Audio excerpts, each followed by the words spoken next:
All right, folks, black mayors all across the country, they are sick and tired of Confederate monuments. And the mayor of Enfield, North Carolina, took down one of those monuments. Mondale Robinson said enough is enough. He replaced a white Republican mayor in that particular town in North Carolina. The decision to topple the 94-year-old monument on Sunday night was based on the best interest of the nearly 2,400 people who live in the city, 85% of them black.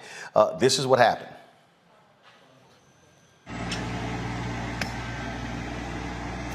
Yo, it's time for this monument to come down. People voted. I tried with a hammer. That wasn't enough. So now here come the tractors. Drive it down. Yes, sirs. Yes, sirs. Yes, sirs. Death to the Confederacy around here. Push that little one over too, bro.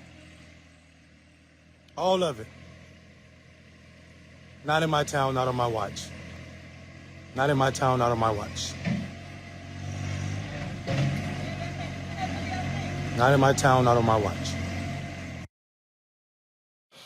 All right, folks, as a result of that, white racists were not happy. They began to post these notes all around town.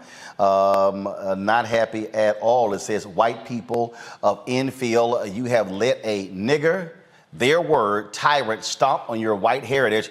What will you do? Don't let them get away with anything. Loyal White Knights, the 24/7 phone number as well. Listen to their podcast and their phone number for them to call in. Joining us now is the mayor of Enfield, North Carolina, Mondale Robinson. Glad to have you back on the show, Mondale. So folks have not been, the white folks, they have not been happy with you. Look, the same thing happened in Birmingham. Randall Woodfin took a monument down there. You had Stephen Reed in Montgomery, Alabama, did the exact same thing. And so, I mean, look, you have these places, these majority black cities where they have been forced to keep these monuments up by Republican legislatures. Yeah, it's good to see you, Ro. I hope you had a good vacation, brother. Here's the problem for me. This monument has stood since 1928 in that park, and in my entire life, and I'm only 43 years old, that park was called the White Folk Park. It wasn't until recently till it got a name, Randolph Park. Everybody in Enfield know that park as the White Folk Park because black people first were not allowed there. When they were, that monument was a water fountain was added on that monument that said white folk only.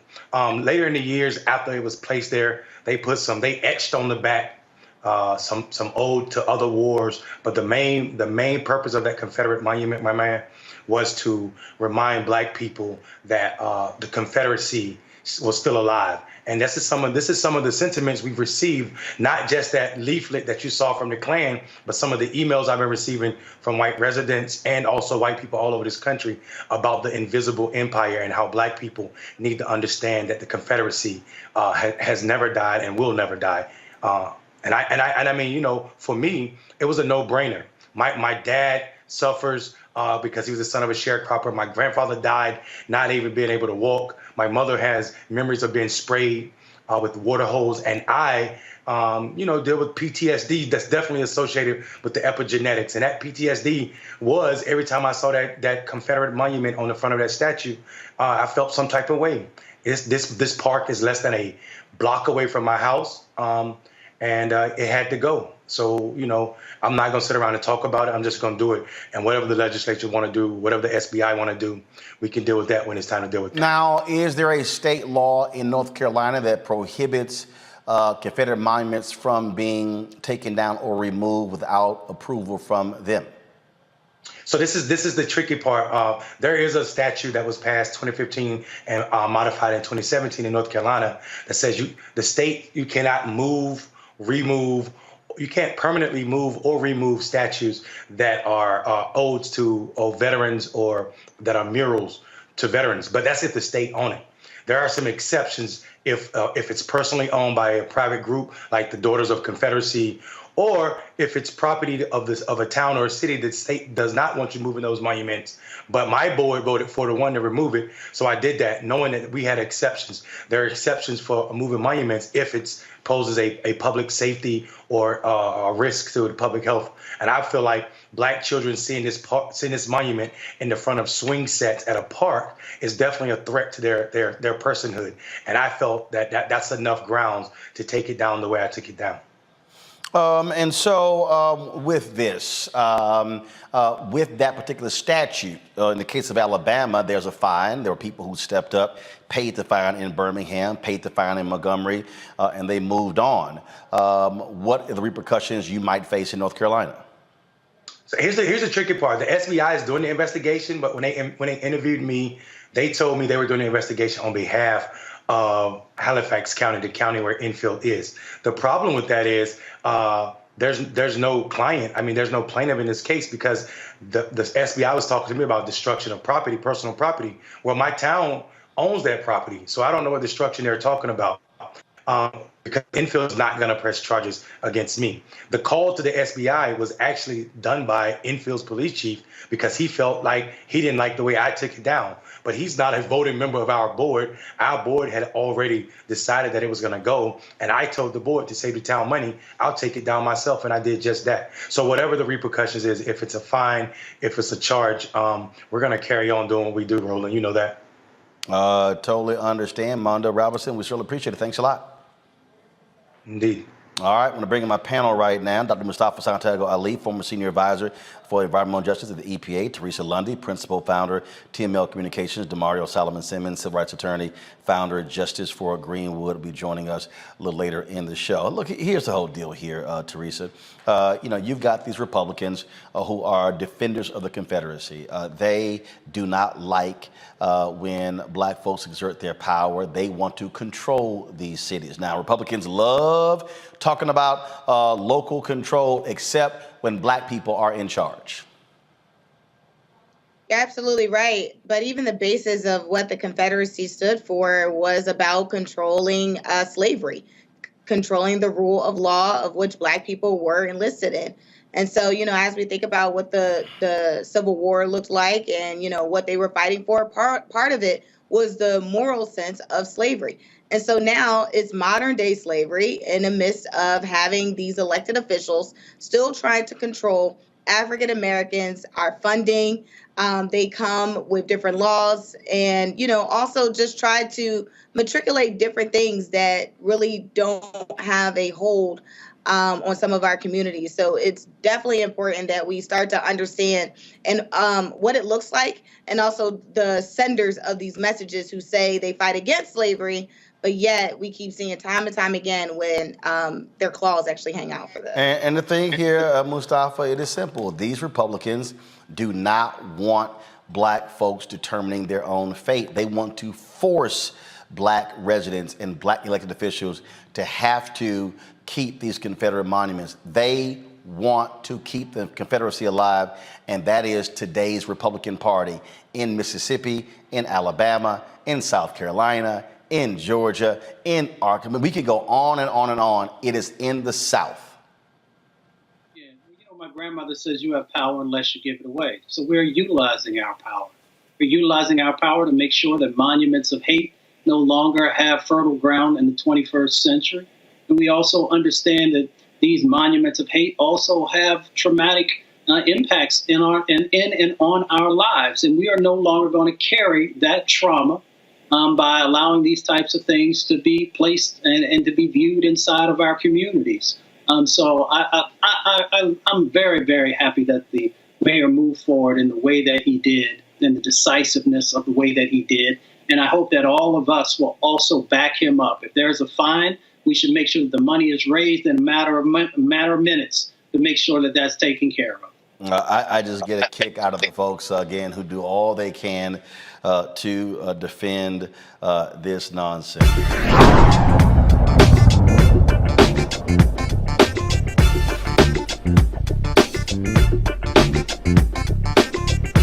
Can you believe the nerve of these Republicans? They only want to block progress for our community. They talk about cutting Medicare and Social Security. They played politics with veterans' health care. They voted against the George Floyd Justice and Policing Act and funding for our HBCUs, and against lowering prescription drug costs for our seniors. These Republicans keep trying hard to stand in the way, but President Biden, Vice President Harris, and Democrats won't let them. They are delivering for us. The Democratic National Committee is responsible for the content of this advertising. When we invest in ourselves, we all shine. Together, we are black beyond measure. When you talk about blackness and what happens in black culture, we're about covering these things that matter to us, speaking to our issues and concerns. This is a genuine people-powered movement. There's a lot of stuff that we're not getting. You get it, and you spread the word. We wish to plead our own cause. Too long have others spoken for us. We cannot tell our own story if we can't pay for it. This is about covering us. Invest in black-owned media. Your dollars matter. We don't have to keep asking them to cover our stuff. So please support us in what we do, folks. We want to hit 2,000 people, $50 this month, raise $100,000. We're behind 100,000, so we want to hit that. Y'all money makes this possible. Checks and money orders go to P.O. Box 57196, Washington, D.C. 20037-0196. The Cash App is $RM Unfiltered. PayPal is R Martin Unfiltered. Venmo is RM Unfiltered. Zelle is Roland at RolandSMartin.com.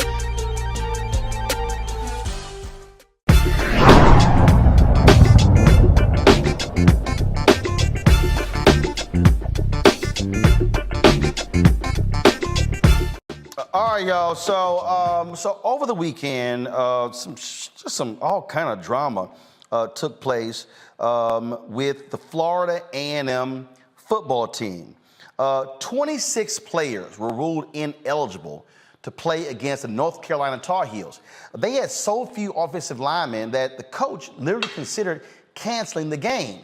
That would have been detrimental because this was a $450,000 payday to Florida A&M. Now, y'all know HBCUs, they ain't getting no $450,000 games every single week. And so this absolutely mattered. They chose to actually play the game. They were competitive for about a half with Florida A&M, with North Carolina, ended up losing to them, giving up 56 points. Now, the president of Florida A&M University, Larry Robinson, released a letter, and this is what he released, okay, in response to all of this drama regarding these ineligible players. Pull it up, please. This is the letter that he released. Put it up in my monitor here. And so what he said in his letter, this was released publicly, okay, about Florida A&M. He said, and first of all, y'all, why are we using this? This should be in our graphics form. This is simply too small. You can't read this, okay? So we shouldn't be showing this here, okay? Greetings from North Carolina, where our Rattler football team and coaches are getting ready to face off against the North Carolina Tar Heels at 8 p.m. tonight. I'm incredibly proud of our coaches, staff, volunteers, alumni, and friends who are here to support the courageous young men on our team who will compete to the best of their abilities in this contest. The Marching 100 band is also here and will mesmerize the crowd in their typical fashion. I must commend our Rattler football team members for expressing their concerns about matters that my administrative team and support staff will handle more effectively. We have a responsibility to work together with our student athletes, coaches, and staff to provide academic, health, safety, and other services needed for student success at Florida A&M University. We have a shared commitment to a culture of accountability and compliance, and as senior administrators and staff, we must lead the way. I often brag about our students and their willingness over the years to engage in important matters of the public's good and of significance to their well-being. I'm incredibly proud that these young men stepped up in the face of current challenges and expressed their concerns in that revered Rattler tradition. The issues raised by these young men will get our full time and attention and will be prioritized by our recently established athletic support committee, which includes administrators and staff from throughout the university community. These matters will be a standing agenda item at my weekly senior leadership team meetings. We will see progress. And as for today, our team is here. Our coaches and staff are here. We will compete and do our best to win. Once again, I am thankful for all of the coaches, staff, and student athletes who played a role in making this happen. Okay. Let me go ahead and just say this right now. And again, y'all, I've spoken on the Florida A&M campus. Y'all know how I feel about the importance of HBCUs. I know many Florida A&M graduates, my frat brother Will Packer, Rob Hardy. I know Cheryl Smith. I know Kim Godwin. I mean, all kind of people. Myra Lowe is down there. She's the head of the School of Communications. I was just with her when Ben Crump gave them a $50,000 check for the School of Journalism. But I ain't got no choice but to say this. President Robinson, that is a bullshit ass statement. That was put the statement back in my mind. That was a trash ass statement from the president of Florida A&M University. First of all, in the letter, he says, our recently established athletic support committee, which includes administrators and staff. You fired the damn you fired the athletic director. If you have a real AD, you don't need no damn athletic support committee. That's the point of a damn athletic director. The point of an athletic director and athletic department is to actually do what the hell you're supposed to do and have your university in compliance. How the hell you go to the first game and you don't know who's eligible? This is real basic. This is some basic ass administrative duties. And then to say, these matters will be a standing agenda item at my weekly senior leadership team. You just found out 2 days before a game, you find out that 26 players not eligible. Guys who transferred in from other places. You don't know they're eligible? What the hell were y'all doing at Florida A&M? We ain't talking a small private NAIA HBCU. We're talking about a member of the Southwestern Athletic Conference, a school that's one of the top football programs, and y'all just figured this out? Y'all might say, oh, Roland, don't be dogging Florida A&M. Okay, show the letter the players dropped today. This came from the Florida A&M football team. Come on, pull it up. Let's go. Well, y'all moving too damn slow. You should have had it ready. Let's go. Come on, pull the letter up. Y'all, the Florida A&M football team, y'all gonna make me pull it up. See, y'all should have had the damn letter ready. The Florida A&M football team dropped their own letter in response to what the hell the president had to say. And in their particular letter, they like, yeah, we got some concerns here, Mr. President. We got some concerns with what y'all doing and how y'all operating. Let me see if I can pull it up right here. It's dumb. And I don't care. The president can be pissed off at me all he wants to. Fine. Call me. I'll be happy to take your phone call. But this don't make any sense what's going down at Florida A&M. So y'all got a letter? Okay, well, come on. This don't make no sense. Y'all could have had the letter and put it up on the screen. All right. Okay, so let me go ahead and read this letter. Okay, let me do this here. Let me do screen sharing so y'all can see it. Okay, so let me sit here and do this here. All right, here we go. So this is the letter from the team. All right. They say our campus partners put on my honor. Also share responsibility in this fiasco. During the admissions process, several of us had to submit academic transcripts, letters of recommendations, and immunization records multiple times because prior submissions were either misplaced or never forwarded to the proper department. Stop. How in the hell football players got to submit multiple documents because you got folks who don't know how to sit here and actually get it right? Again, this is what happens when you fire the AD. This is what happens when you have a department that is simply, y'all should have the graphic up on y'all end. Come on. All right. This is what happens when you fired the AD and you ain't got no control in your doggone department. This makes no sense to me, y'all.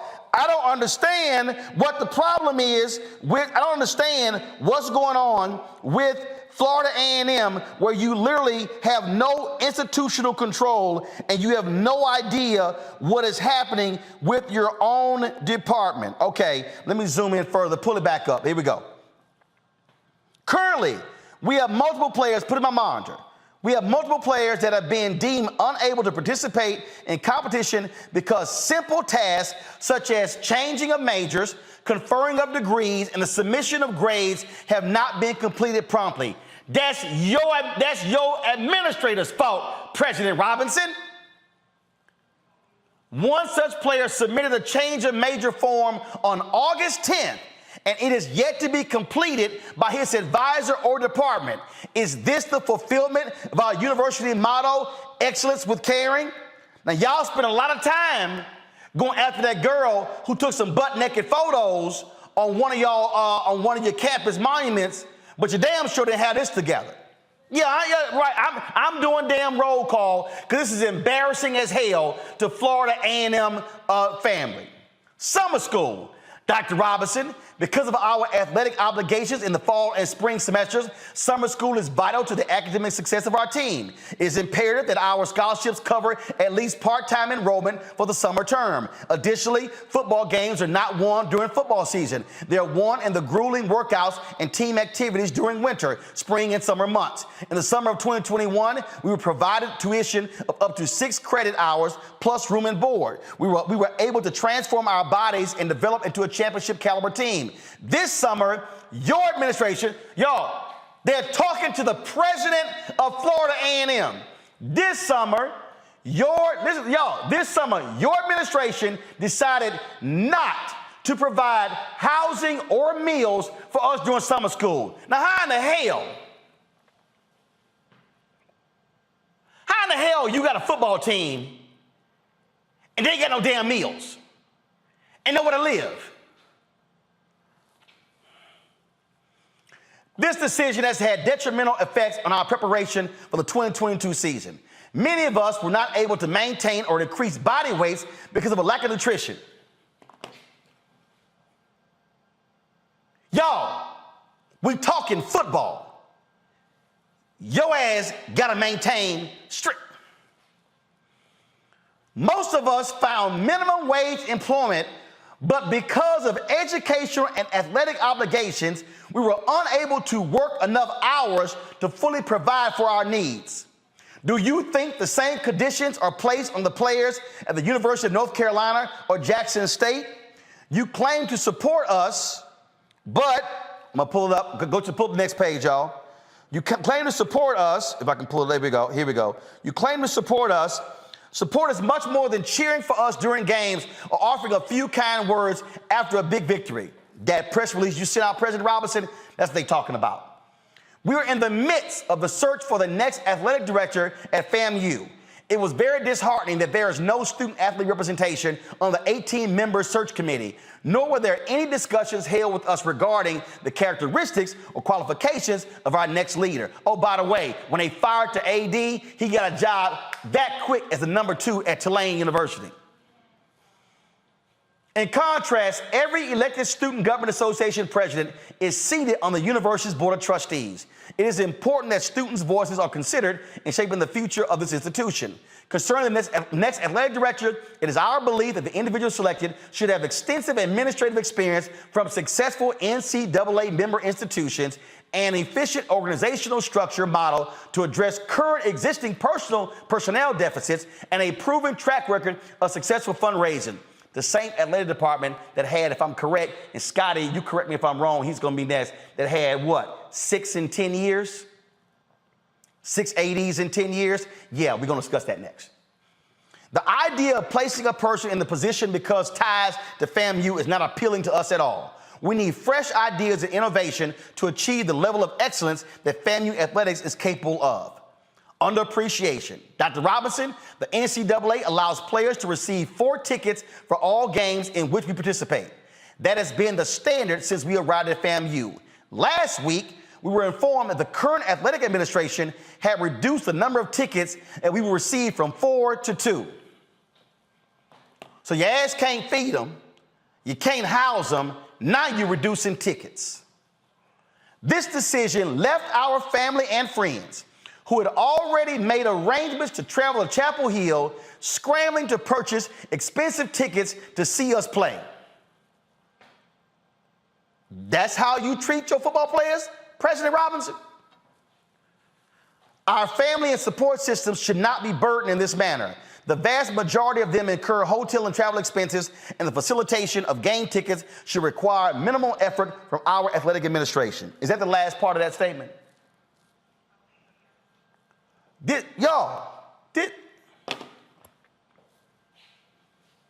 Bring up our script, Scotty. Y'all, he's a contributor to the Black Star Network. The SWAC been tripping with his YouTube channel. And so they've been blocking him for stupid, petty-ass reasons. And so luckily, he's about to get his YouTube channel back. And SWAC, y'all keep playing games with Scotty. Don't worry about it. I hit some higher-ups at YouTube because y'all tripping. Oh, yeah, don't think I ain't going to call somebody at the top of the food chain. Y'all keep playing with the brothers because y'all don't like his criticism. Scott, this is stupid right here. And that was a bullshit statement by the president. Yeah, and the president of FAMU may not invite me to the campus, may not come on the show, but somebody got to say it. And the players were nice. They basically said the president is full of crap. Absolutely. And see, you missed the last section. I think the last section is the best section. I got it on my computer. I'm going to find it. Go ahead. It says, on Friday, after much dialogue with our team, we decided to play at UNC. We determined that we would not play for this institution, but for our families, teammates, and classmates, our rabid fan base, and our coaches who have prepared us and love us. We played our guts out, and in the process, 2 of our teammates suffered season-ending injuries. After the game, we decided to protest the Marching 100's playing of the Florida song in the FAMU alma mater by kneeling during both songs. We will continue to do so until significant changes that facilitate a positive student-athlete experience are made. We will not sing a song that begins College of Love and Charity when we feel neither from this university. Dr. Robinson, this letter is not a personal attack, but a demand for positive change and a culture shift in the current direction of FAMU athletics.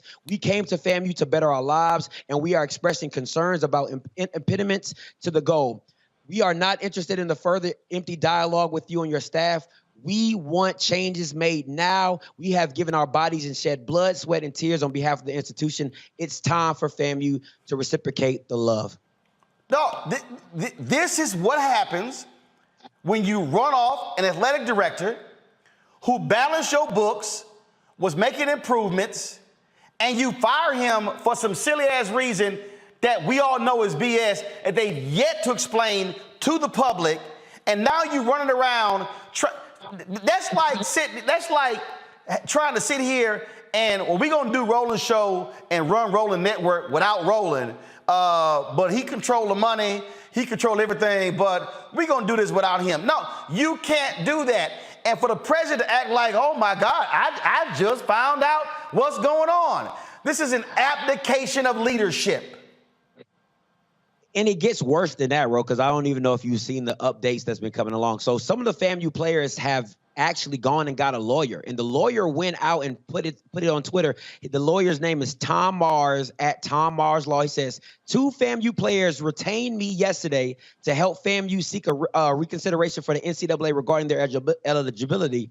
FAMU has ignored multiple requests from us to see the paperwork that FAMU sent to the NCAA on their behalf. In contrast, Coach Simmons has been very supportive. So now you're also fighting the kids doing their due diligence to make sure that you did the paperwork right so they can come back and play because they've already missed games. And now you have some players who missed 4 games. You have some players who are out for the season. And everybody's trying to rush to get their paperwork together for the Orange Blossom Classic this Sunday.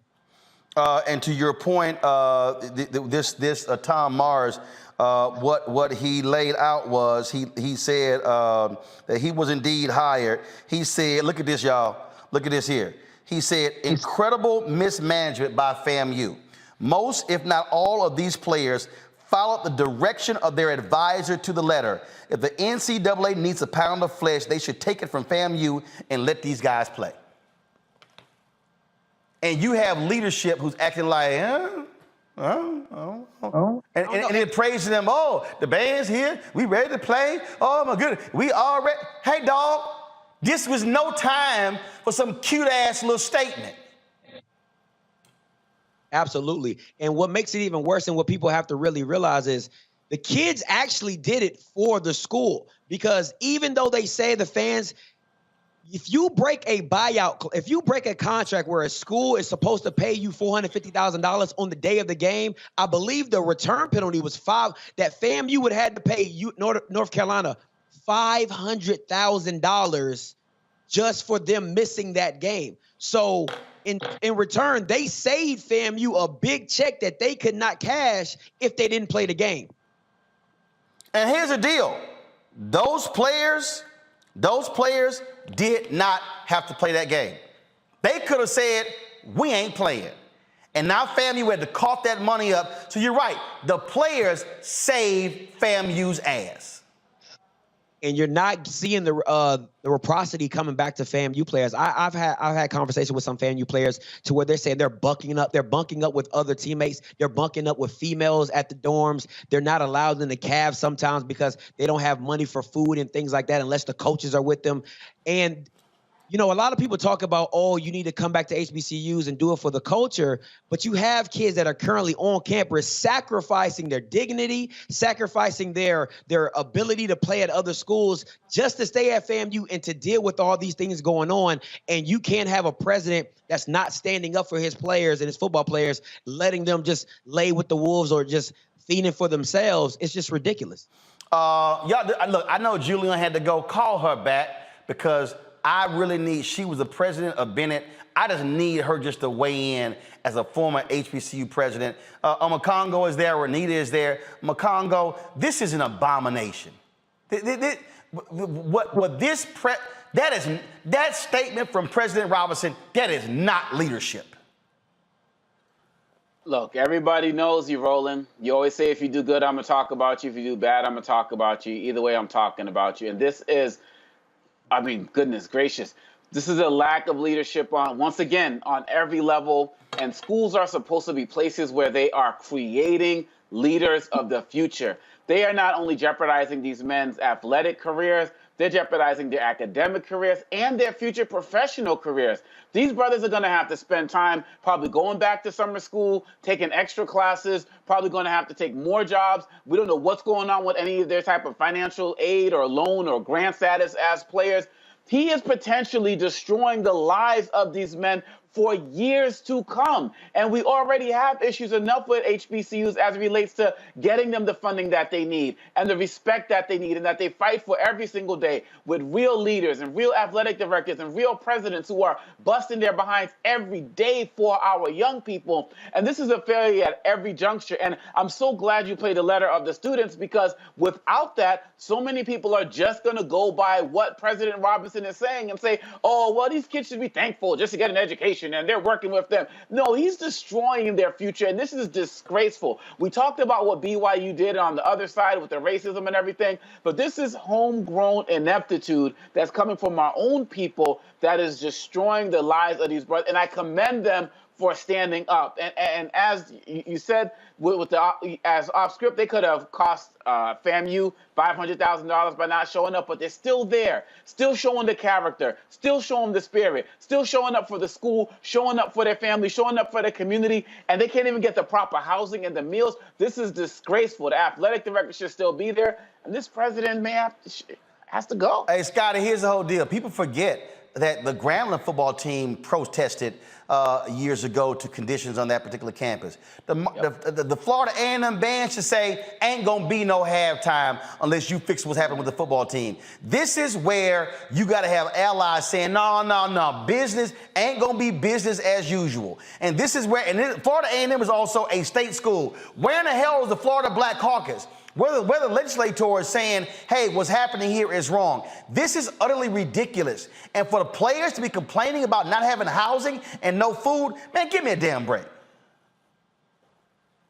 No, it's ridiculous, and you see it you're seeing it at just every level because this happened last year where a few players, not to this magnitude of 26 players, but you had very significant, prominent players that you were expecting to come into this OVC game that were supposed to be playing. They weren't playing. Why? Because of paperwork issues. And now you having one person in compliance who has to do all the compliance and all the push of the paperwork for all these athletes.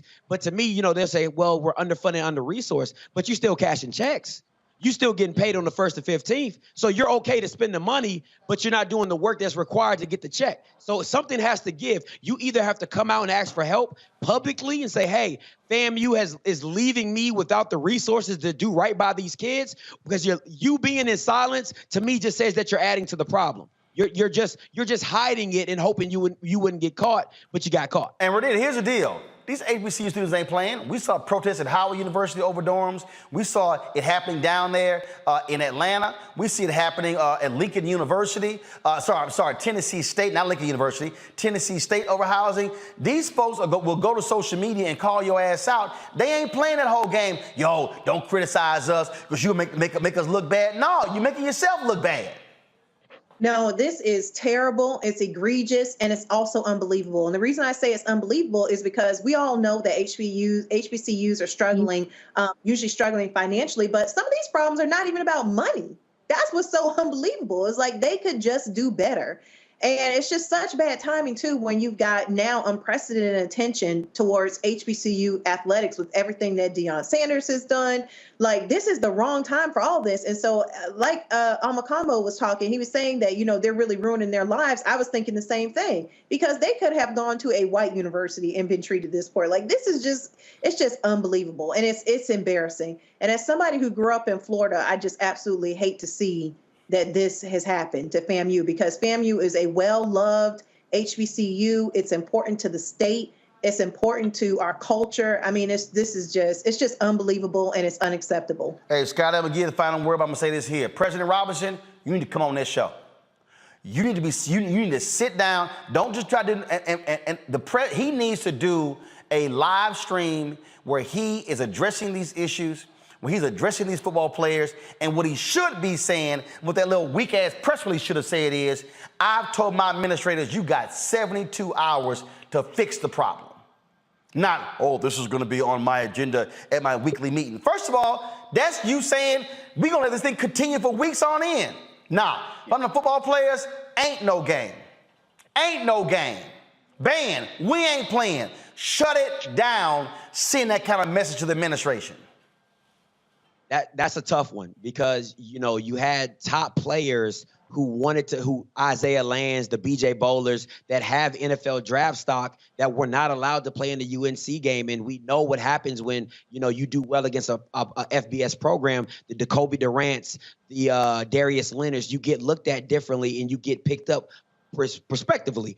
But this is the thing. I have a good friend who's a FAMU. He's a legacy. His mom and dad both taught at FAMU. His name is Kofi Hemingway, and he said numerous of times that they need a town hall meeting. They need to have President Larry Robinson in the middle, and he addressed all the questions and concerns from fans, from alums, from sports to athletes, all of it, because you can't sit up in your room, you can't come down for the press releases and the pictures and not deal with the real issues that are going on at FAMU. And I hope somebody holds them accountable, and we'll see where it goes from there. All right, so this is real simple. So y'all can spread the word.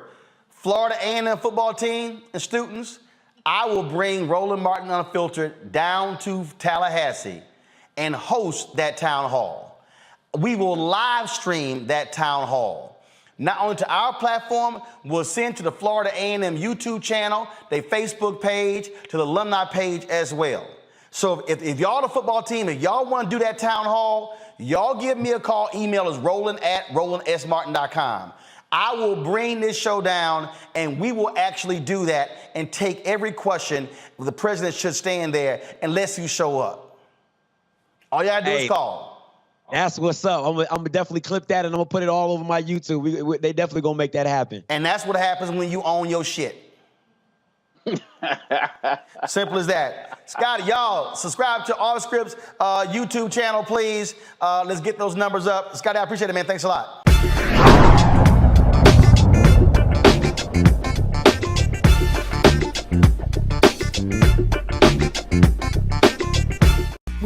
invest in ourselves, we all shine. Together, we are black beyond measure. Can you believe the nerve of these Republicans? They only want to block progress for our community. They talk about cutting Medicare and Social Security. They played politics with veterans' health care. They voted against the George Floyd Justice and Policing Act and funding for our HBCUs, and against lowering prescription drug costs for our seniors. These Republicans keep trying hard to stand in the way, but President Biden, Vice President Harris, and Democrats won't let them. They are delivering for us. The Democratic National Committee is responsible for the content of this advertising. When we invest in ourselves, our glow, our vision, our vibe, we all shine. Together, we are black beyond measure. When you talk about blackness and what happens in black culture, we're about covering these things that matter to us, speaking to our issues and concerns. This is a genuine people-powered movement. There's a lot of stuff that we're not getting. You get it, and you spread the word. We wish to plead our own cause. Too long have others spoken for us. We cannot tell our own story if we can't pay for it. This is about covering us. Invest in black-owned media. Your dollars matter. We don't have to keep asking them to cover our stuff. So please support us in what we do, folks. We want to hit 2,000 people, $50 this month, raise $100,000. We're behind 100,000, so we want to hit that. Y'all money makes this possible. Checks and money orders go to P.O. Box 57196, Washington, D.C. 20037-0196. The Cash App is $RM Unfiltered. PayPal is R Martin Unfiltered. Venmo is RM Unfiltered. Zelle is Roland at RolandSMartin.com.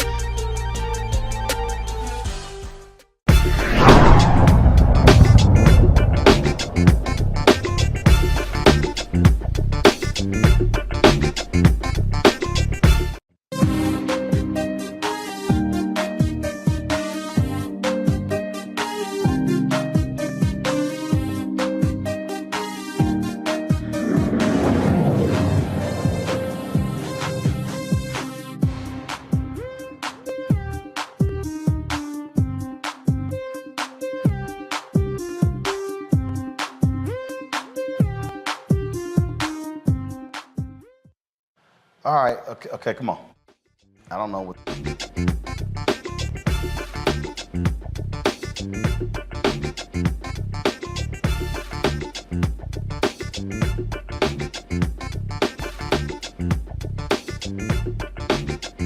All right, folks, last night we told you about Florida A&M University, some issues that have been taking place with their football team. There were about 26 ineligible players who couldn't play in Saturday's game against the University of North Carolina. Well, the football players released a particular statement laying it out. And so the university then released a statement because the players talked about a fundamental problem they had with being cleared, the process they actually go through to actually to be eligible. And so the players had some damning allegations. The university responded with their own statement. This is what they actually published after the players' letter was released. They said, consistent with FAMU's long-standing commitment to maintaining a culture of compliance and performance with NCAA guidelines, we are justifiably proud of having achieved 13 of our 14 sports programs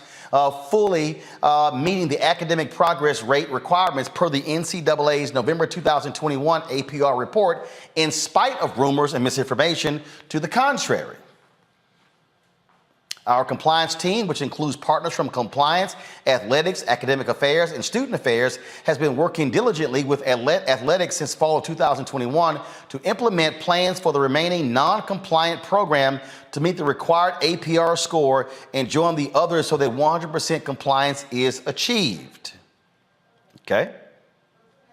All right. After the assessments of spring and summer 2022 academic progress, the compliance team exercised its diligence to complete the certification progress on August 11th before the fall sports season began. There are, as always, tight windows, and beginning on August 13th, waivers began to be submitted to NCAA based on feedback from our coaches. The NCAA subsequently issues its decisions on August 24th, 25th, and 26th, 2022. We are confident that our processes are effective effective and timely.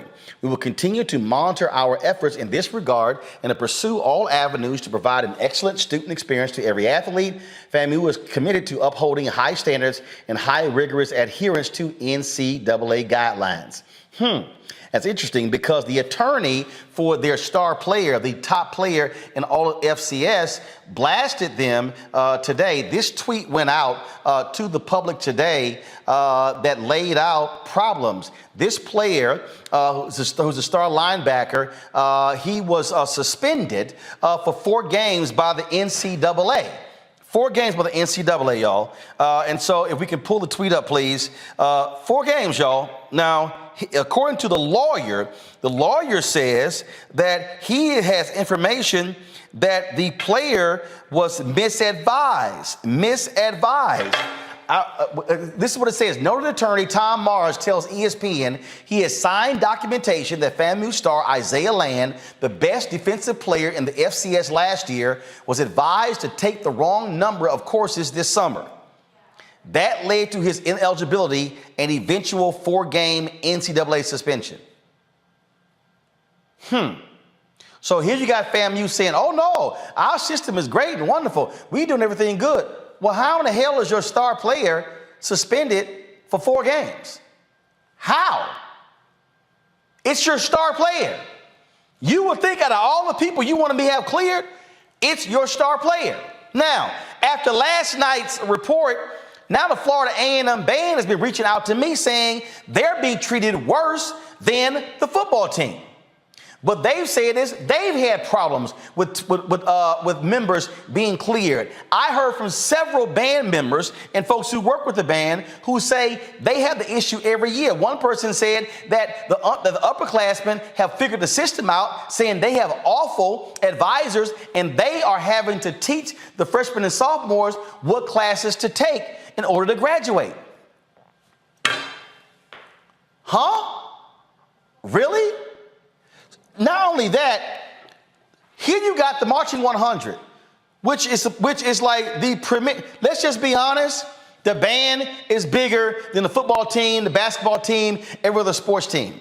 This is what they laid out to me. They said when they went to North Carolina, they took a 13-hour bus ride to North Carolina on Friday. Then they get there, they had 9 a.m. practice on Saturday morning. Then the band went, no, don't show that photo please yet, y'all. That's not the photo I want to see. Hold on, I'm gonna set this whole thing up, okay?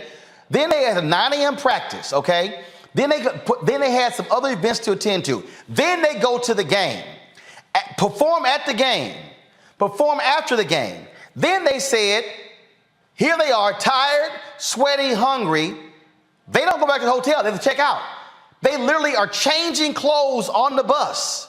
No shower, nothing. Men and women having to change in front of each other.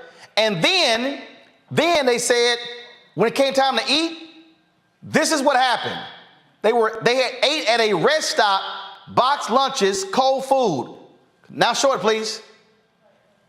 That's one of the photos they sent me. Not a hot meal, a cold meal, sitting at a rest stop. Really? Now, according to band members, remember, it was 10 years ago when the drum major, Robert Champion, was killed due to hazing. And a lot of things were put in place. I was told that the band used to spend 2 nights, Friday night, Saturday night, but after that, they put clamps on the band. That was a decade ago. If you're a 21-year-old kid in the band now, you were 11 years old when that happened.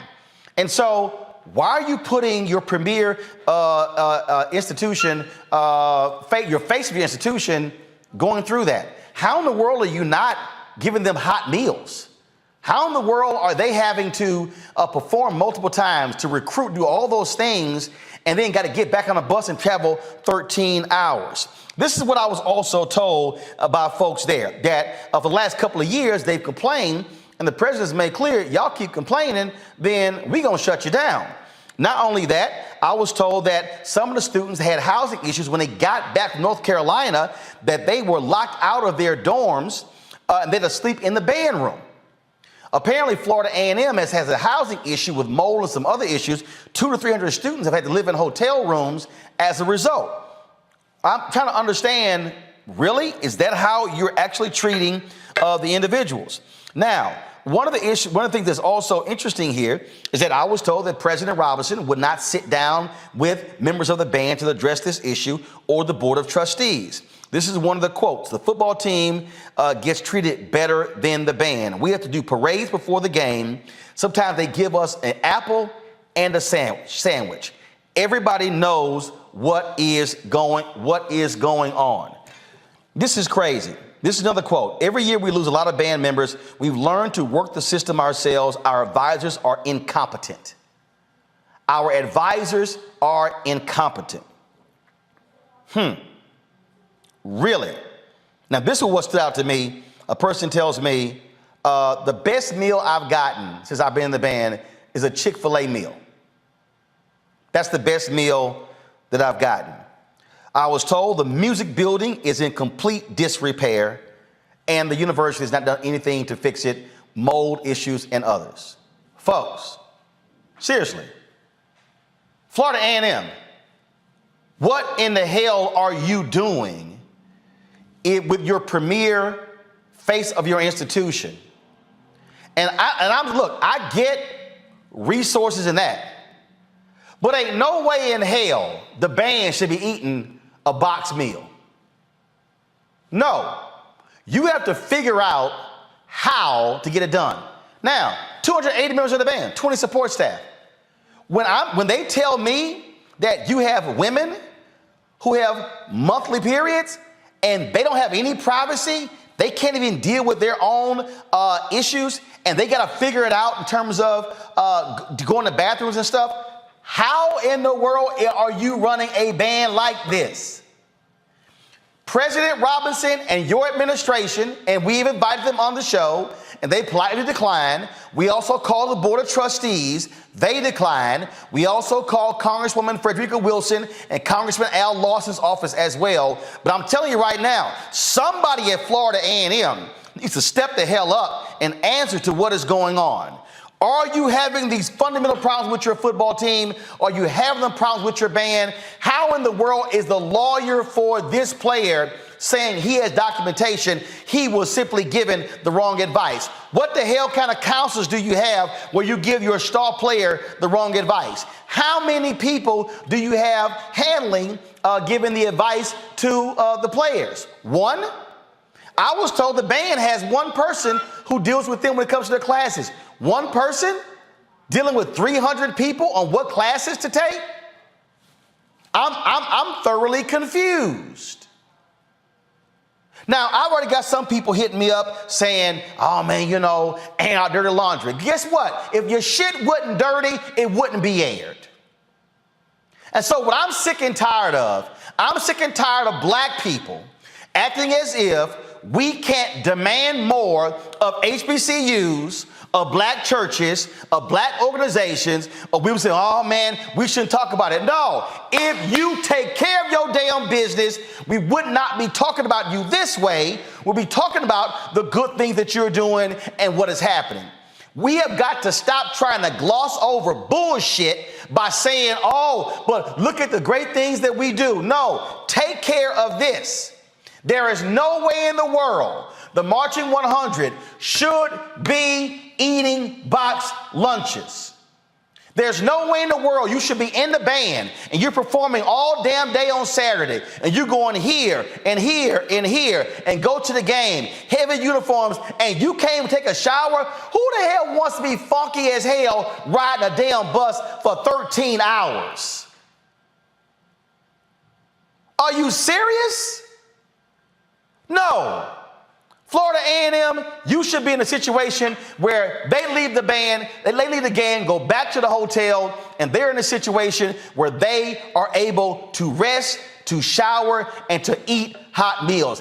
That's how you take care of the folks who you're sending out raising money all around the country. Praising them in press releases don't mean a damn thing. Praising them on social media on how great of a job they're going to be doing in the game, that means nothing. It is how you're treating them when they are on the road. And I understand what took place. It was heinous. We covered it, the death of Robert Champion. But you today cannot be holding that over the head of the band today and not have the right systems in place. And his was also shameful with the player who did not get the right advice. Let me explain to y'all what's about to happen. Florida A&M.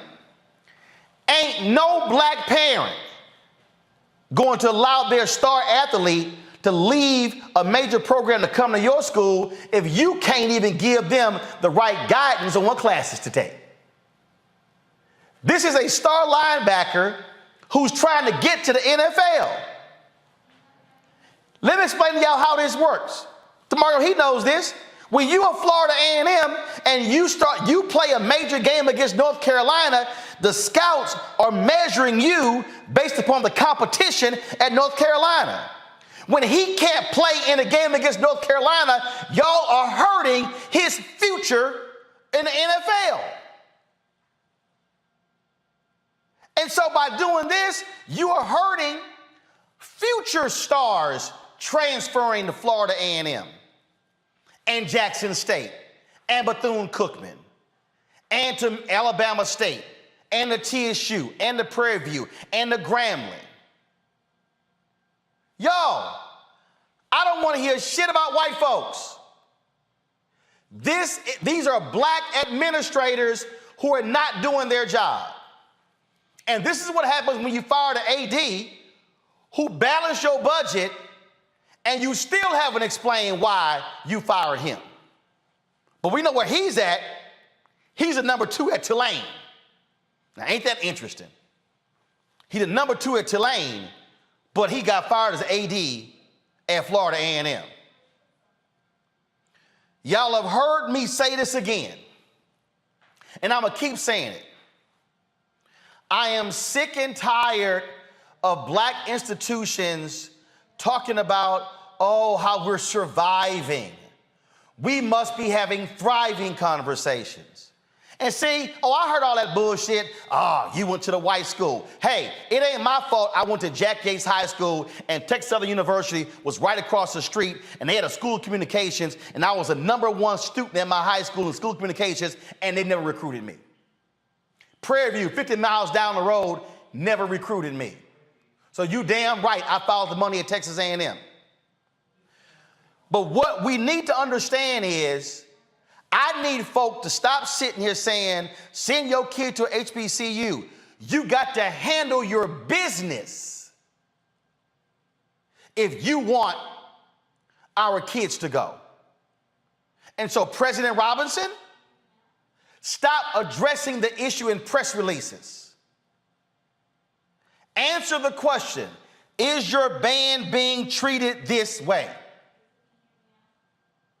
Is your band having to ride up on Friday and ride back on Saturday? In a 24-hour period or 36-hour period, they're spending 26 hours on a bus? Are they eating cold food? They can't take a shower? Is that literally how you are treating the Marching 100?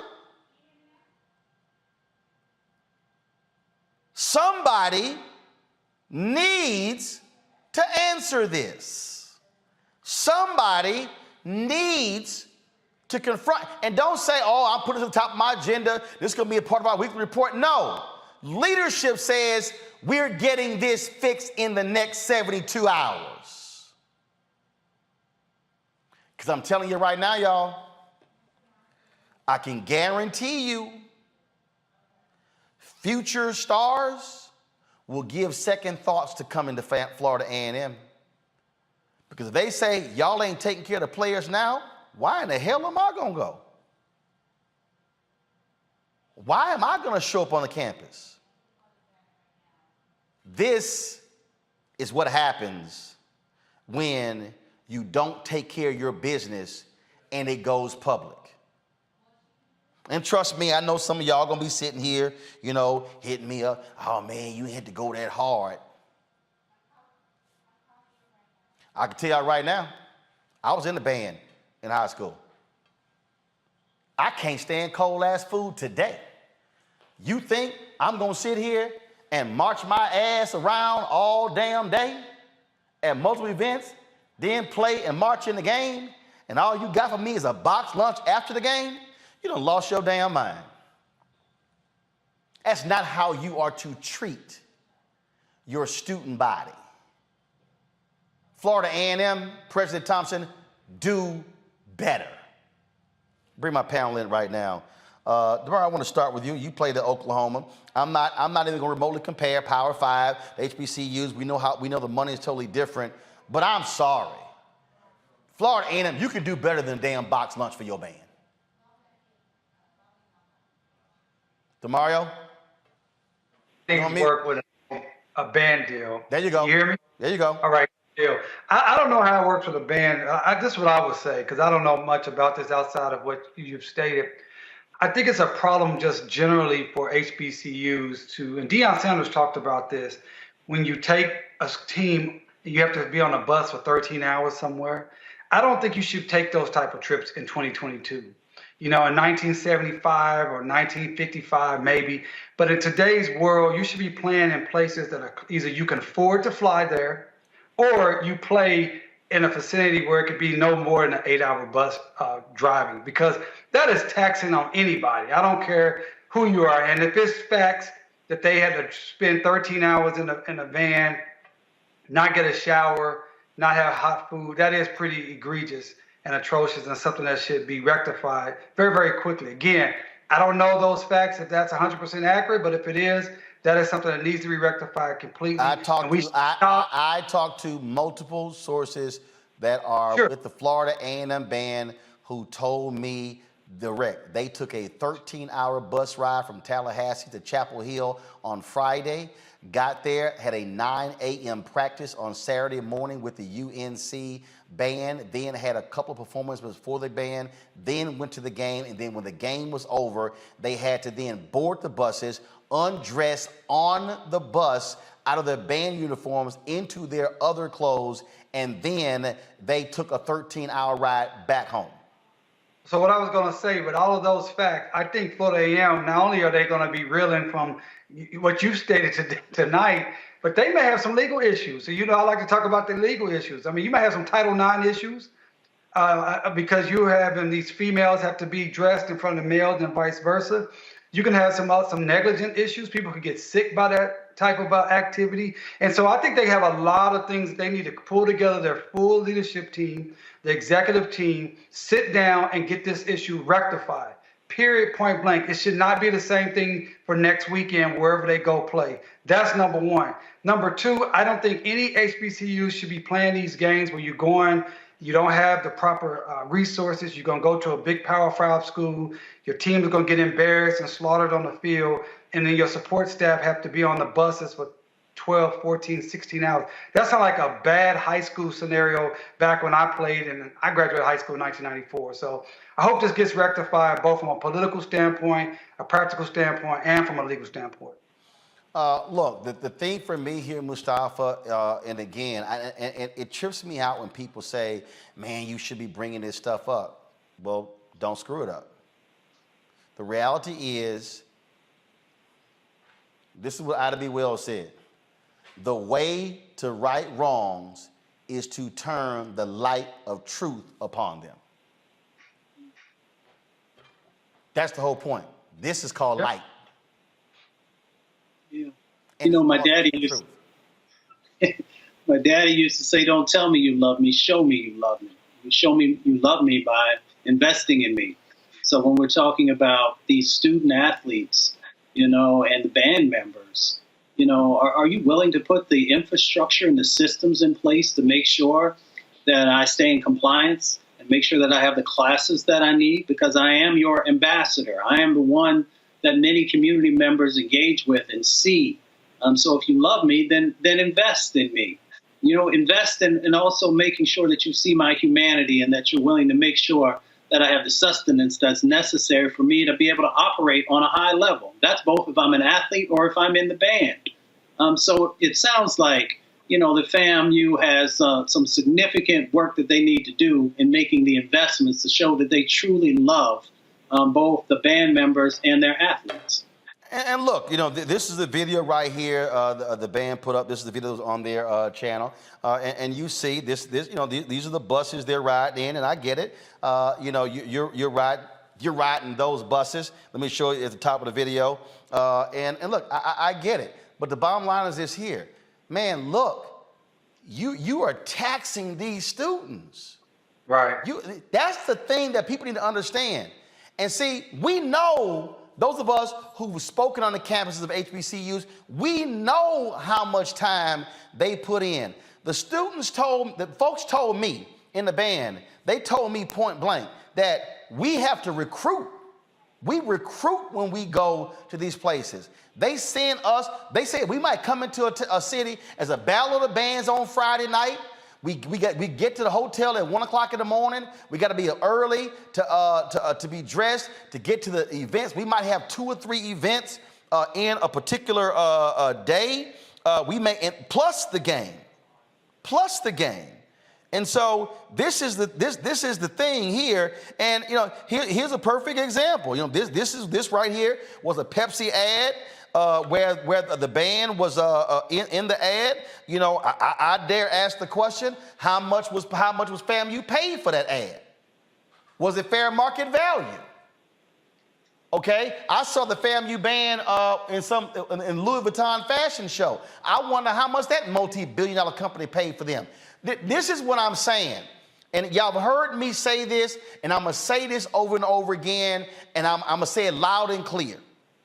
I have seen some awful negotiation deals from HBCUs. Why? Because they are people negotiating the deals who don't know a damn thing about negotiating, who know nothing about sports rights, who know nothing about media rights, and guess what? They getting screwed in these bad deals. And what I'm saying is, if this is supposed to be your premier institution, you take care of your premier institution. That's what you need to do. And so President Robinson, they've told me, they've said you won't meet with them. The president of FAMU, this is what they told me. I was told point blank today that the band building is in disrepair, that there's mold, it is dirty, it's dilapidated. The president of FAMU needs to go meet with the entire band. Not 1 or 2 students, not the drum majors, the entire band, and take their questions and listen to what they have to say. And he should do the exact same thing for the football team. That, Teresa, is leadership. And if you do that, then you don't have the football team dropping a public statement. You don't have football players hiring attorneys, and you don't have band members calling me saying, hey, Roland, can you please get this out because they've shut our voices down. You're absolutely right. I mean, you can only get leadership when you see it. And so half the battle is, the president did not, and his staff did not communicate effectively with their students. The students are part of the backbone of, some of these programs. They're the backbone of some of this funding. And so, I don't want to say, some of these, I was a college student myself at a HBCU school, so we don't want to say we're getting pimped out, but half the battle is, we are being used in some way to further our college education. But that doesn't mean that we should have to go through some of the nuances. It's 2022, where they're not getting some of the basics. They're not feeling like they're wanted. Half the battle is these students are going to class full time. Some of them actually have jobs and they're on the field still promoting excellence. So if at the higher level, they're not giving us excellence in the executive and administrative role, then they actually need to rethink what recruitment actually looks like. And they also need to actually have a conversation with these students and say, more is coming and better, especially since there has been millions of dollars given to HBCU. This right here, this action is just unacceptable. And let me say this right here, y'all. On no job, let me say this right here. On no job would you have band starting at 9 a.m. on a Saturday, doing 2 or 3 pregame events. They performing in the band. They essentially working. Let me use that word properly. Working 12 and 14 hours on a Saturday. and then you got to get on the bus to go back home. Nah. So FAMU president, FAMU board of regents, FAMU alumni, what y'all gonna do? And yes, all of you Florida politicians in the state legislature, what y'all gonna do to properly fund Florida A&M properly? That's the question y'all need to answer. And let me be clear, I am not scared to do another segment.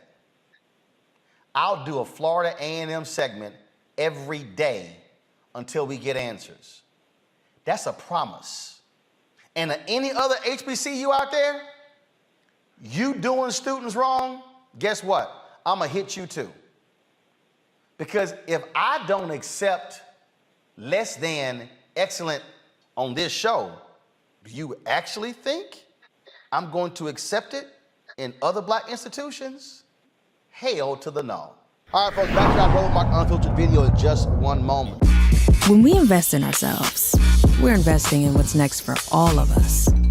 Growing, creating, making moves that move us all forward. Together, we are Black beyond measure. Folks, Black Star Network is here. Oh, no punches! I'm real revolutionary right now. Support this man, Black Media. He makes sure that our stories are told.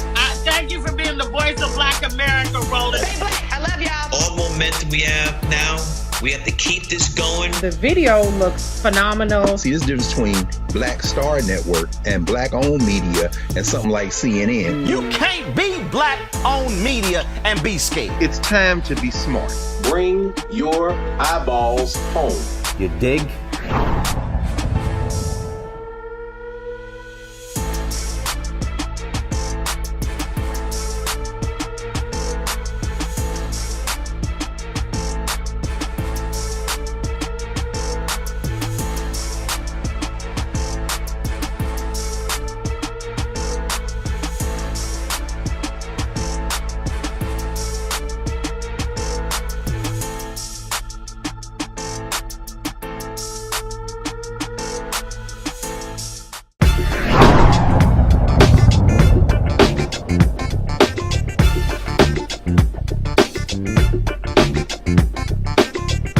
Can you believe the nerve of these Republicans? They only want to block progress for our community. They talk about cutting Medicare and Social Security. They played politics with veterans' health care. They voted against the George Floyd Justice and Policing Act and funding for our HBCUs, and against lowering prescription drug costs for our seniors. These Republicans keep trying hard to stand in the way, but President Biden, Vice President Harris, and Democrats won't let them. They are delivering for us. The Democratic National Committee is responsible for the content of this advertising. Hatred on the streets, a horrific scene, a white nationalist rally that descended into deadly violence. White people are losing their damn minds. As an angry pro-Trump mob storms the U.S. Capitol, we've seen shooting. We're about to see the rise of what I call white minority resistance. We have seen white folks in this country who simply cannot tolerate black folks voting. I think what we're seeing is the inevitable result of violent denial. This is part of American history. Every time that people of color have made progress, whether real or symbolic, there has been what Carol Anderson at Emory University calls white rage as a backlash. This is the rise of the Proud Boys and the Boogaloo Boys. America, there's going to be more of this. Here's all the Proud Boys, guys. This country is getting increasingly racist in its behaviors and its attitudes because of the fear of white people. The fear that they're taking our jobs, they're taking our resources, they're taking our women. This is white fear.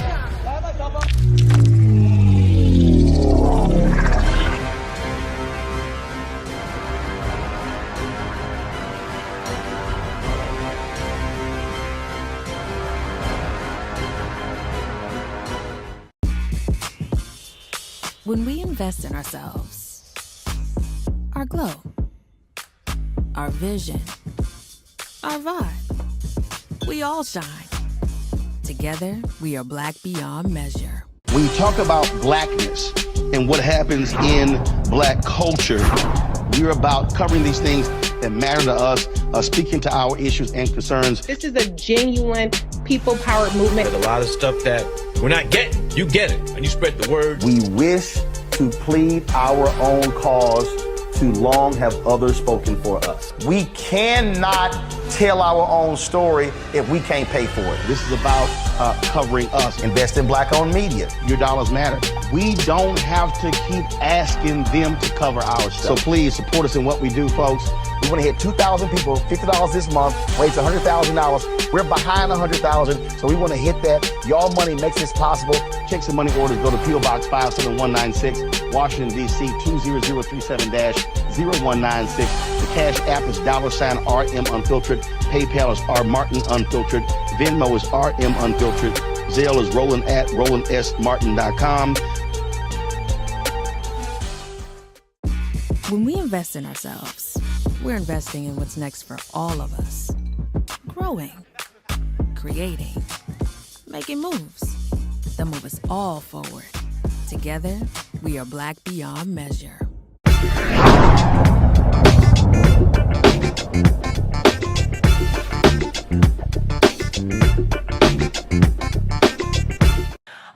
In Texas, a black man is paralyzed from the chest down.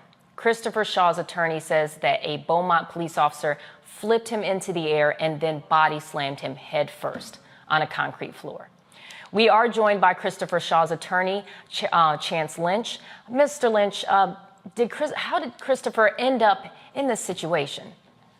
Well, first, good evening to you, and thank you for having me on and taking an interest in this matter. It is extremely sad. Christopher Shaw is 41 years old, and last June, at that point when he was found in the road needing medical attention, the Beaumont police officer, James Gillen, arrived, and upon his arrival, arrested Mr. Shaw for public intoxication.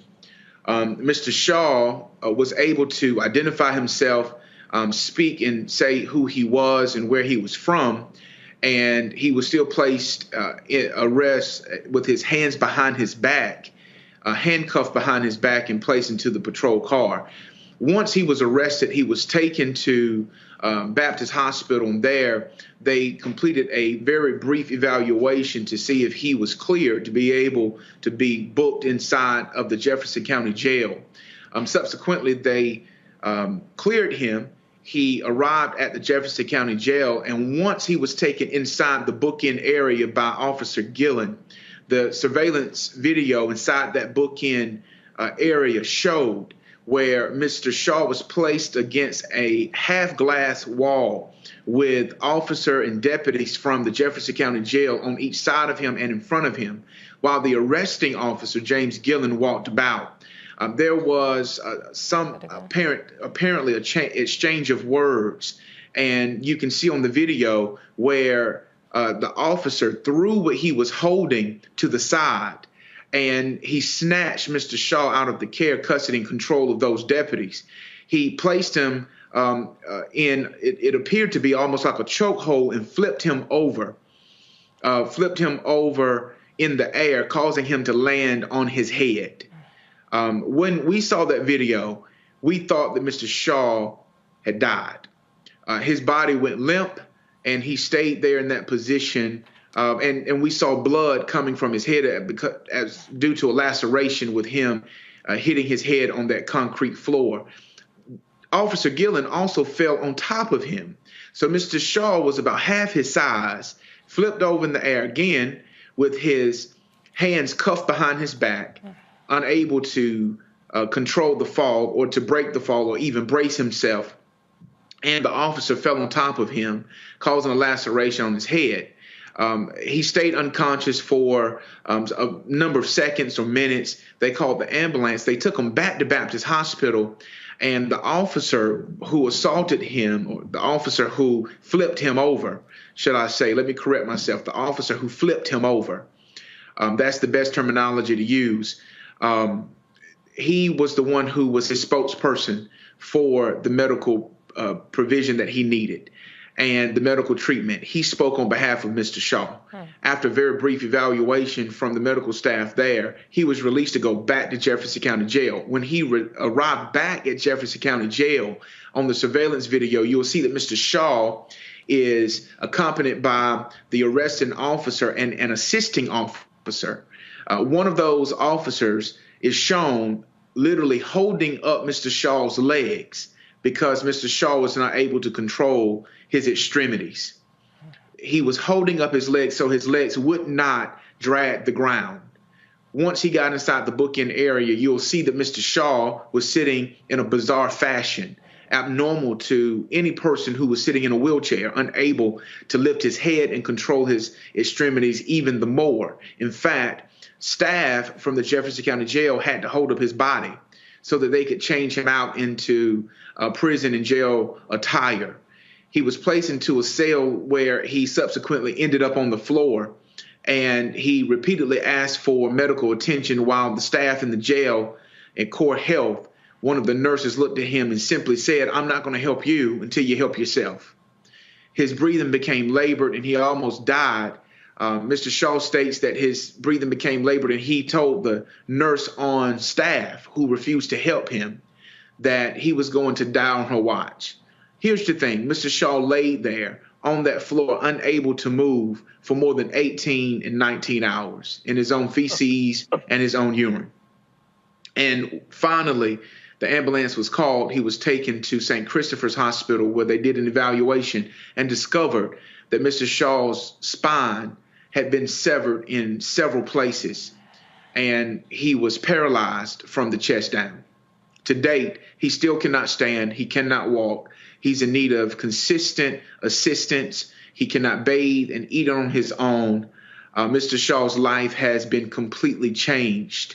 A man who used to walk to work, who walked inside of the Jefferson County Jail, is now having to be wheeled around in a wheelchair. The video that you referenced, has that been released? It has not. We have asked for the release of that video. The sheriff, Zena Stevens, called in the Texas Rangers to investigate the behavior of that Beaumont police officer once she saw the video. The Texas Rangers completed their investigation, and our request was submitted to the Texas Attorney General's office. Their office has stated that the disclosure is not permissive because it would show the inside of that bookend area. Now, I'm going to be honest with you. I have not looked at the sheriff's website, but I'm told by my co-counsel that the same bookend area that they are protecting, saying that it could possibly be a security risk, is the same bookend area that shows the pictures on the public website. So we are uncertain as to why they will not release this video. It does not show any particular exit that I would suggest that would cause a security threat to the jail or to the sheriff's office. However, they are still refusing to release this video to the public. In one of the articles that I read, it said that officers say that Shaw was inside the booking area and he became aggressive, using physical force to push the officers, according to this probable cause affidavit, which led to him being body slammed. Can you explain more about the situation and how they can make that argument? He's handcuffed. Even if he were pushing other officers, he is still handcuffed. So kind of explain if they even have legal grounds to make that statement. You know, I hate to use secular vernacular phrases, but make it make sense. You know, how does that make sense when he is arrested for public intoxication? There is an expectation that one, as a former assistant district attorney who has prosecuted these cases, and I served as a criminal defense attorney, there is a presumption that there will be aggressive behavior by one who is arrested for public intoxication. But the narrative does not change based off of just that affidavit. The facts remain the same. He was surrounded on each side, on his left side, his right side, and in front of him by deputy correctional officers of the Jefferson County Jail. This officer snatched him out of the care and control and custody of these deputies. This is what the surveillance video shows. else. What puzzles me is that I believe, and I'm not certain, and I want to make sure that I'm clear on this, that there was an affidavit by the arresting officer who flipped him, causing the breaking in his neck and his spine. But why didn't they show the video? Why didn't they show the video to this grand jury for them to be able to see it themselves instead of taking only the sworn testimony of this police officer whose police chief has publicly said, Jimmy Singletary, that he stands by his man, that he's sad that Mr. Shaw is paralyzed and he cannot walk and the quality of his life has changed, but he stands by his guy and he believes that he was doing his job. Now, I don't understand how that is not excessive, and that's why we filed a federal lawsuit, because we believe that it was excessive force indeed for him to take this man whose hands were cuffed behind his back, who posed no imminent threat, harm, or danger, still surrounded by 3 officers, not including the voluminous amount of staff that was still in that area. But he was directly surrounded by 3 jail officers, and yet this officer thought that it was okay to snatch him out of their care and control and custody and flip him in the air, breaking his neck. I can't make it make sense. I've only seen the video. And for the police chief to make that statement, that's why we're saying release the video. And we'll be able to get it without subpoena power and the phase of discovery. But we still believe that the public should see what they did to Mr. Shaw. And our producers have the website of this facility to kind of show this is the corrections facility being displayed on the screen right here. And this is one of the intake sections that you were referencing.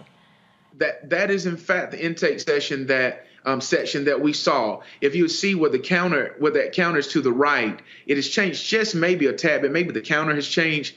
But if I'm not mistaken, that is the exact wall to the left where you'll see that is half glass. It's a window that looks into like a holding area where Mr. Shaw's back was against the wall. That's what we saw on that surveillance video, that his back was against the wall and there were officers on each side of him and in front of him. And that's when the arresting officer, James Gillen, ripped him out of their care and control and flipped him over in the air, and he landed on that floor. Let's get a full screen of that hallway that we just saw there. So according to the police department, in this hallway, they cannot release the footage because of security concerns, but you have a picture bright as day of the hallway. What is the difference between having a photo and the video of the same thing you posted on your website? I could not have said it any better. That is the exact argument, and that is exactly how we view their position. It to us, it just doesn't make sense, and I can't make it make sense when we are literally watching and seeing right now the same area where Mr. Shaw was, but yet they won't release the video because they say it's a possible security breach. My last question, and then I'm going to take it over to the panel. How is he doing mentally and emotionally? I can't imagine how he's feeling or what he's thinking or going through, but can you tell us a little bit about what you've seen or some of the things that he may have told you about how he's feeling? I'm fortunate to have practiced law at this point for almost 14, 15 years, and Mr. Shaw is one of the nicest gentlemen that you'll ever want to meet. His humility is impressive. He is strong. He is still encouraging.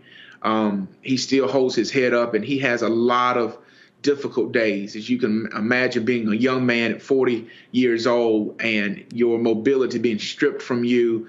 His daughter was pregnant when it happened. She has since given born to his grandbaby. He cannot actively play with his grandchild because of his condition, but yet he remains hopeful. He remains hopeful that justice will be found in this case, that we will do everything that we can for him so that this does not happen to anyone else. And he is hopeful that and prayerful that the ultimate physician will heal his body, that God will heal his body, and at some point one day he prays that he'll be able to walk again, and we join him in that prayer, hoping that one day he will. The reality is he still cannot, and it's caused by the behavior and the misbehavior of an officer who took an oath to protect and serve, but yet caused this damage to his body. Let's bring our panel in. Let's start off with Xavier. What are your thoughts? I'm getting goosebumps just hearing this. Xavier, what are your thoughts?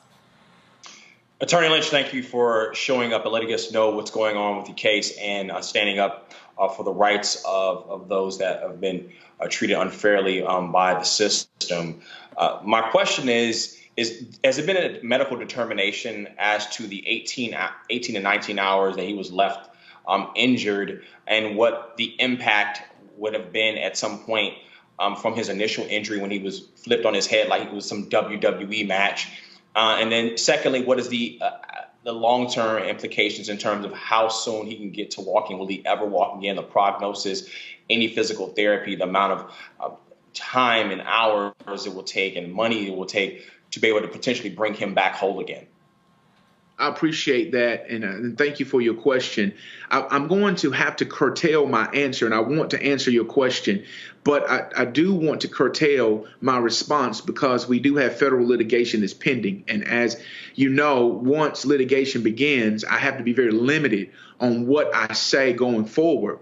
I will say that he has undergone a number of operations there at St. Christopher's, and he has not had the financial stability or ability to be able to have ongoing treatment for his physical therapy.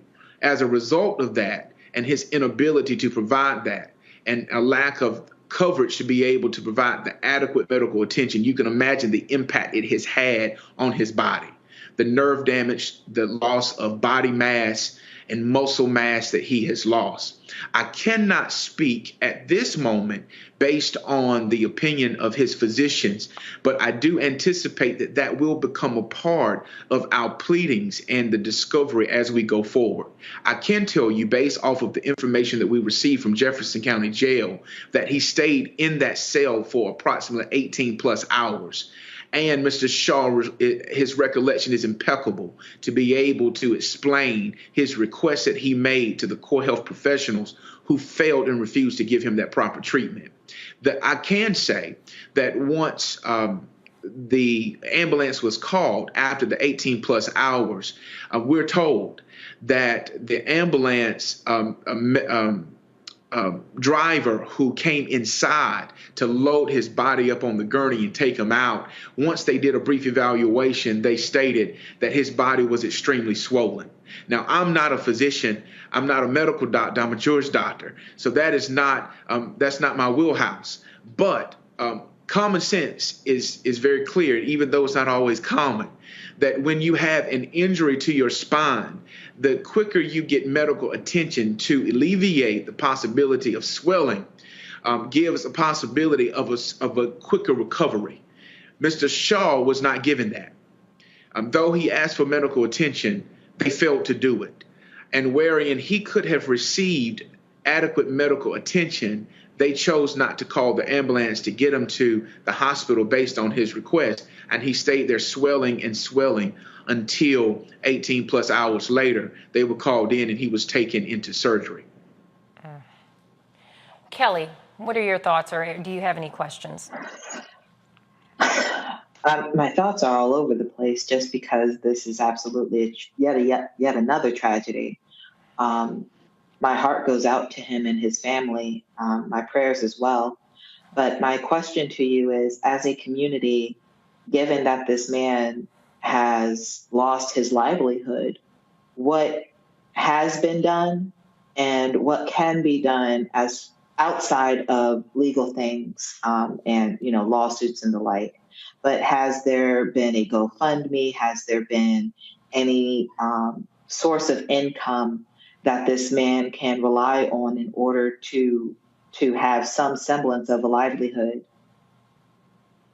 I appreciate that question, and I'm grateful for activists like Dr. William Barber with the Poor People's Campaign and Repairers of the Breach, the local NAACP, Reverend Jesse Jackson, the Rainbow Push Coalition, their leadership and their activism in this matter. They have taken an interest in Mr. Shaw's matter, and just last week held a joint press conference with our legal team to bring awareness to the Beaumont community, so that they are aware of what happened and the status of Mr. Shaw. Those activists have also privately, in their own way, reached out to Mr. Shaw to be able to provide some type of support other than those in his immediate family. Mr. Shaw and our team are in discussions now of the possibility of establishing a GoFundMe to be able to meet his daily needs. He cannot work. And going forward, we anticipate that he will need a caretaker around the clock. One of the things that Mr. Shaw has stated is that even with his difficulty in eating, he needs assistance to be able to fix his food and to actually feed himself. And so we can project that his needs going forward, he's still a young man, that he's going to have a number of needs, and any financial support is going to be, completely appreciated and needed. Those in the community to join with the local NAACP. The local NAACP right now is led by Michael Cooper, a local pastor. Candace Matthews with the Rainbow Push Coalition, who governs that area for the Reverend Jesse Jackson. She's taken an interest in being able to help him as well. Dick Gregory and Voice for the People with Ricky Jason has taken an interest in Mr. Shaw. They've been helping him. I know that between Mr. Jason and Pastor Cooper, they've worked to get him a wheelchair, because the wheelchair that he had was just run down and insufficient. And again, the Poor People's Campaign and the Repairers of the Breach have started meeting weekly to have a weekly prayer meeting to bring awareness to that situation, so that the citizens in Beaumont will not just cause this to just be swept under the rug, but to really take an active role in holding that police chief, that police officer, and this police department accountable for what has happened to Mr. Shaw. Michael, we haven't heard from you yet. What are your thoughts? This is, once again, another crazy story. I had a question for Attorney Lynch. Thanks for coming on today. Has the Beaumont Police Department given any explanation of why Mr. Shaw laid in his cell for more than 18 hours, apparently bleeding, and he was in the cell to the point he has to go to the bathroom? They wouldn't let him go to the bathroom. He uses the bathroom on himself. Have they given any explanation of why he was in the cell that long and denied medical attention? There has not been an explanation provided by the Jefferson County Jail. And I want to make sure that I'm clear. It was the Beaumont police officer, James Gillen, who flipped him over and caused him to have those injuries. But he was placed in the Jefferson County Jail. Jefferson County Jail. Of the elected sheriff. We have not received any correspondence from the sheriff's office to give us any explanation as to why he was there for 18 plus hours. As you know, we filed a federal lawsuit against Core Health, who was the medical provider that was contracted with the Jefferson County Jail to provide medical treatment to its inmates. That Core Health, that entity, had the nurses and the staff there who were required to attend to his needs, but yet refused to help Mr. Shaw and said, "I'm not going to help you until you help yourself." The sheriff and the sheriff's representative has not provided us an explanation as to why Mr. Shaw was left lying on that floor in his own feces and urine for 18 plus hours. Wow. All right. Thank you. Well, Attorney Lynch, I want to thank you so much for joining us today. And again, my prayers go out to your client and his family as well. I'm hoping that he will get that recovery that he's hoping for, so he will be able to walk again. But please keep us up to date on how this progresses, because I know our viewers will love to know, what goes further after our interview with you. So thank you so much for joining us.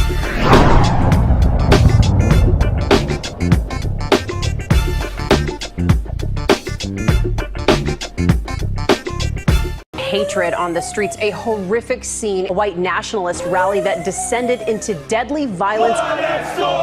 You will not white people are losing their damn minds.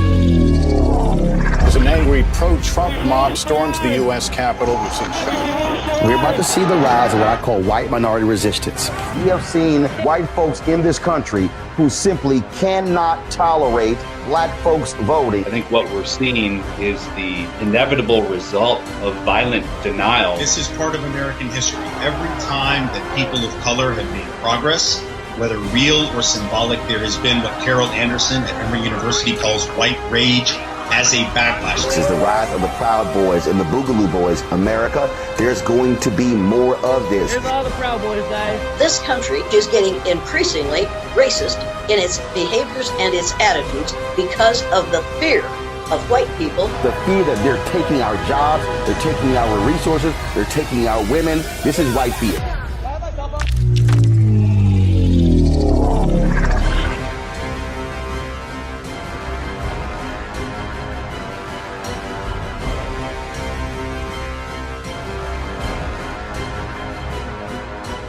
When you talk about blackness and what happens in black culture, we're about covering these things that matter to us, speaking to our issues and concerns. This is a genuine people-powered movement. There's a lot of stuff that we're not getting. You get it, and you spread the word. We wish to plead our own cause.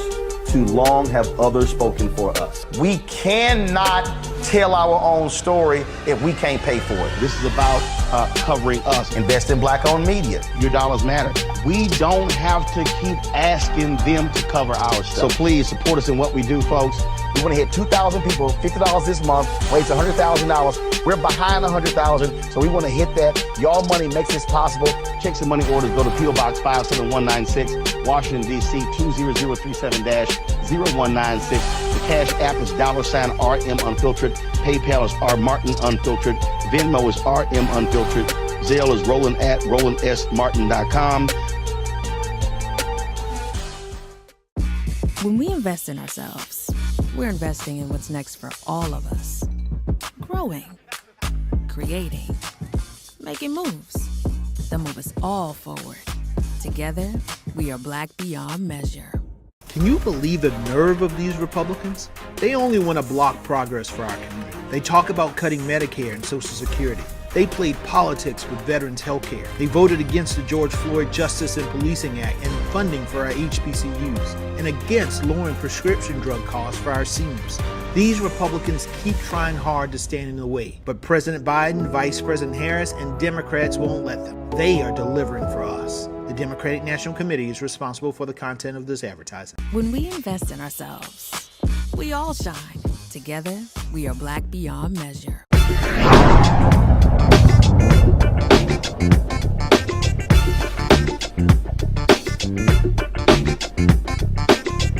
An Alabama pastor thought he was doing the right thing when one of his neighbors asked him to take care of their plants while they were out of town. Well, that neighborly task landed Pastor Michael Jennings in jail. Here's how it all went down. Hey man, how's it going? Pretty good.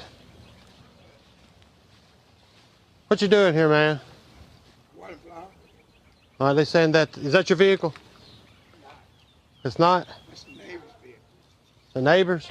314, I'll be on 13. Okay. Yeah, 10-4. You live here? No, I don't live here. Okay. They saying that this vehicle is not supposed to be here and you're not supposed to be here. Who's saying that? They called about it. I don't know who called. I'm supposed to be here. I'm Pastor Jennings. I live across the street. You're Pastor Jennings? Yes, I'm looking out for their house while they're gone. Okay. Watering their flowers. Okay. Well, that's cool. Now, do you have like ID and all? Oh, no, man. I'm not going to give you no ID. Why not? I ain't did nothing wrong. Well, you look, listen, I'm not saying do nothing wrong. Doc, listen, there's a suspicious person. Look, I used to be a police officer in Goodwater. Don't come here with that. Okay? Look, man, don't do this to me. No. There's a suspicious person in the yard, and if you're not one to identify yourself. I don't have to identify myself. It's not a stop and identify state. That guy know me. He came to my store that got broke in. I live right over there across the street. Who called y'all? That's what we got to figure out. But first, he don't live here. I'm not saying nothing about. You have no right to approach me if I ain't did nothing suspicious or nothing wrong. Told him I'm a pastor. I pastor until I don't want to hear. Sir. You want to lock me up? Lock me up. Nobody wants to lock me up. I'm not showing y'all anything. I'm going to continue to water these flowers. I don't care who called y'all. Lock me up and see what happens. I want you to. Hey, man, just come here and talk to us. I'm going to water these back flowers is what I'm going to do. Who called y'all? Well, if you would let us talk to you, we can figure stuff out. You know, you're going to catch an obstruction charge if you keep walking away. You can do whatever you want. Do it. Do it. We're just trying to talk to you, man. Come here. 313, 314, 5. 10-4. We got one that's not listening to us. Look, man, let me see your phone. Let me see your phone, dude. Just calm down, okay? No. Stop. I like this. Okay. We're just trying to talk to you and see. I don't want to argue with you, okay? All right, go ahead and do what you got to do, Doc. Do what you got to do. Go on and lock me up. Look, just have a seat. It's already not locked up. You're just. It's already a lawsuit, Doc. Yes, sir. It's already a Okay. lawsuit. Just have a seat, okay? Okay, already a lawsuit. Pastor Michael Jennings and one of his attorneys, Joy Travis, joins us from Alabama. I am so sorry that you had to experience this and go through this. I mean, you literally just showed up to do a neighborly favor. You were watering their flowers. I don't know how suspicious that can be, but someone thought it was suspicious and called the police. When you were watering the flowers and they first approached you, what was going through your mind? Well, I kind of knew when he pulled up, he pulled around back instead of pulling in the front. I knew then that it was going to be something to it. He pulled around back, then walked around front as though he was going to sneak up on me or catch me doing something. And he began, the way that he started asking his questions, you know, you supposed to be here, what are you doing here? You know, I think that could have been handled another way, you know. And what was going through your mind? Because you did state that you were in law enforcement earlier in life. So what was going through your mind? Were you anxious? Were you like, no, what were you feeling? I kind of know that I knew the law and what he was doing was wrong. He was actually trespassing, and he wanted ID, and I wasn't gonna give him no ID, which I didn't have ID on me. But I know once they get you in the system, you know, they'll put it down as burglary, suspicion of burglary, or something like that, and you're in the system once they get that ID and call it in, whether you're guilty or not. Now, one of the things I wanted to ask you, you said that you told officers you had a background in law enforcement and that you did not have to produce your identification because you had not committed a crime. So what did they tell you their reasoning was for arresting you? Was it because you wouldn't show them your ID? Well, if you look at the video, you'll see that after they questioned me and they took me around back, that's when they arrested me. When I went around back, one of the officers came up. They was trying to talk to me. One of the officers came up yelling. And this part, you could probably don't hear it. He came up yelling, telling me, shut up, you talk too much. And once he said that, I said, you don't talk to me like that, boy. I'm a full-grown man. And you can hear Officer Smith saying 10-15. Me go ahead on and arrest. So I don't think it was just about the ID. I think it's also because they got angry because I talked back to them. Goodness, yeah, because that's definitely a crime for sure. Let's go on ahead and bring our panelists in because I'm sure they have plenty of questions for you. Joining us today, we have Kelly Bethea, JD Communications strategist. We also have Michael Imhotep, the host of American History Network. And we also have Xavier Pope, the host of Suit Up News Owner and the Pope Law Firm. Thank you all for joining us. Let's go on ahead and have Imhotep chime in. Do you have any questions or thoughts on this entire ridiculous situation? Hey, well, thanks for coming on, Pastor Jennings and attorney. I saw the story that Good Morning America did on this situation yesterday. So, number one, I'm glad that you're still alive. Number one, because in Alabama, this could have gone a different way with all white police officers. Yes. In the story that Good Morning America did, they stated that in the state of Alabama, out in public, the police have the right to ask for ID, but on private property, it appears based upon Alabama state law, that does not apply. So is that what you were following when you said that you didn't have to give them ID because you were on private property? Yes, and they was actually trespassing, and I knew they didn't have no right to get my ID at that time, and I already had identified myself. And if they wanted to know who I was, they could just walk across the street They could have ran my tags or got my ID for my wife. When they asked the neighbor for her ID, the one that actually called the police on me, she said she would not give it. And then she wouldn't give them her last name. So they went and ran her tag to get her ID. Neither did they. And just one quick follow up, because they didn't show that portion here in this video. There was a white female neighbor who called the police. You knew the white female neighbor. She came over and the police automatically took her word for what happened, but didn't take your word for what happened. Okay. In the story from Good Morning America, they said that the police still arrested you even after the white neighbor exonerated you. And then a month later, the charges were dropped. Can you or the attorney explain why did the police still arrest you after the neighbor came over and said, I'm the one that called, I know who he is, he lives across the street, she exonerated you? Can anybody explain that? Mr. Doyle, I would like to explain. I think that's where this is so egregious, because that is the point. He was exonerated. The young lady said that she made a mistake, that he is a neighbor, and confirmed.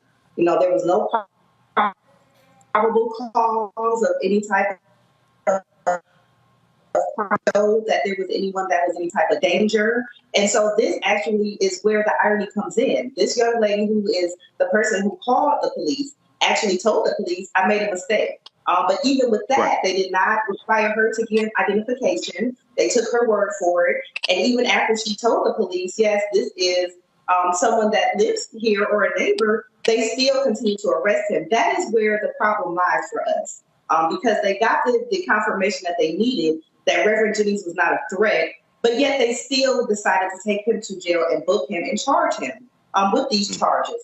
Even after that communication, Reverend Jennings, Pastor Jennings' wife, brought his ID, and they still refused to release him or acknowledge that, he is who he was. And we see the first thing in the video, within the first 10 seconds, he says, I'm Pastor Jennings, I stay across the street. That's the question. Why did they continue to press forward with these charges when there was nothing being done and we're on private property? There's no issue here as far as anything that's a crime being committed.